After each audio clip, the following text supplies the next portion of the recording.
Hi hello friends, আমি সায়ন্তনী। আজ দুপুরে মেনু পাবদা মাছের ঝোল নিয়ে তোমাদের সাথে আমি এই রেসিপিটা শেয়ার করছি। তো প্রথমে মাছগুলো নুন হলুদ মাখিয়ে ভেজে নিলাম। এখানে আমার মাছ ভাজা রেডি। কড়াইতে আরও একটু তেল দিয়ে তাতে আমি পেঁয়াজ কুচো দিয়ে দিয়েছিলাম। ভালো করে ভাজার পর তাতে অ্যাড করে দিচ্ছিলাম হলুদ গুঁড়ো, লঙ্কা গুঁড়ো, নুন, এইসব স্পাইসেসগুলো। তার সাথে আরও অ্যাড করলাম জিঞ্জার গার্লিক পেস্ট, এবং পেস্টটা পুরোটা প্রায় 2 চামচ মতো পেস্ট এখানে লেগে গেছে। দেওয়ার পর আমি মশলাটাকে ভালো করে কষিয়ে নিচ্ছিলাম, বেশ অনেকক্ষণ ধরে কষাচ্ছিলাম, কারণ মশলাটা কষানোটা খুব ইম্পর্ট্যান্ট। তোমরা দেখতেই পাচ্ছ মশলাটা ভালো করে কষে আসার পর সেখান থেকে তেলটা বেরিয়ে এসছে। তো তেলটা বেরিয়ে আসার পর তাতে আমি অ্যাড করে দিচ্ছিলাম টমেটো কেচাপ। তো দিয়ে আমি আবারও কষানো শুরু করলাম। তো দেখতেই পাচ্ছ ফ্রেন্ডস, খুব ভালো করেই মশলাটা কষানো হচ্ছে। তো সেখান থেকে ভালো করে কষানোর পর তেলটা আরও ছেড়ে আসছিল। তো আবারও কষানো শুরু করলাম। দেখতেই পাচ্ছ এটা ভালোই দেখতে লাগছে। তো ভালো করে কষানোর পর একটু জল দিয়ে দিলাম। জল দিয়ে আবারও কষানো শুরু করলাম।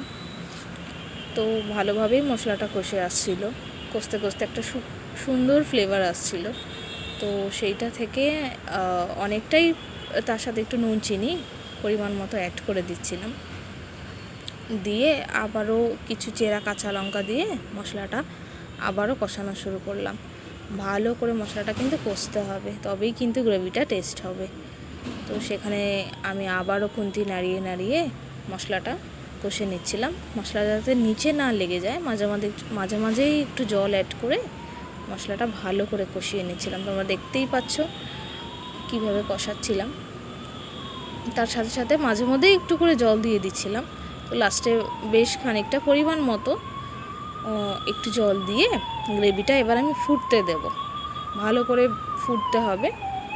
তো আমি পরিমাণ মতো জল অ্যাড করে দিচ্ছিলাম। জল অ্যাড করার পর মশলাটা আবারও একটুখানি নাড়িয়ে এবার আমি ঢাকা দেওয়ার জন্য রেডি হব। গ্রেভিটা পুরোটা একটু ফুটার সময় দিতে হবে। তো তারপর আস্তে আস্তে আমি ভাজা মাছগুলো আমি ওর মধ্যে ছেড়ে দিচ্ছিলাম। তো পুরো মাছগুলি, সবকটা মাছই আমি এর মধ্যে দিয়ে দেবো। ঝোলটা একটু গ্রেভি মতো হবে, ঝালের মাছ যেমন হয়। তো পাবদা মাছের সবকটা পিসই আমি ওর মধ্যে দিয়ে দিচ্ছিলাম। দিয়ে দেওয়ার পর হালকা একটু ফুটতে দেবো। মোটামুটি গ্রেভি রেডি। ফুটতে দেওয়ার পর আমি ওটাকে সার্ভ করব গরম গরম ভাতের সাথে। তো এখানে দেখছো আমার মাছের ঝাল রেডি। তো এবার এটাকে প্লেটিং করব। আজ দুপুরের মেনু ছিল এটা, গরম গরম ভাতের সাথে পাবদা মাছের ঝাল। তোমরা দেখো কেমন লাগছে। ভিডিওটা ভালো লাগলে একটু লাইক শেয়ার করো, কমেন্ট করো। তো এটা ছিল আজকে সানডে মেনু। Thank you.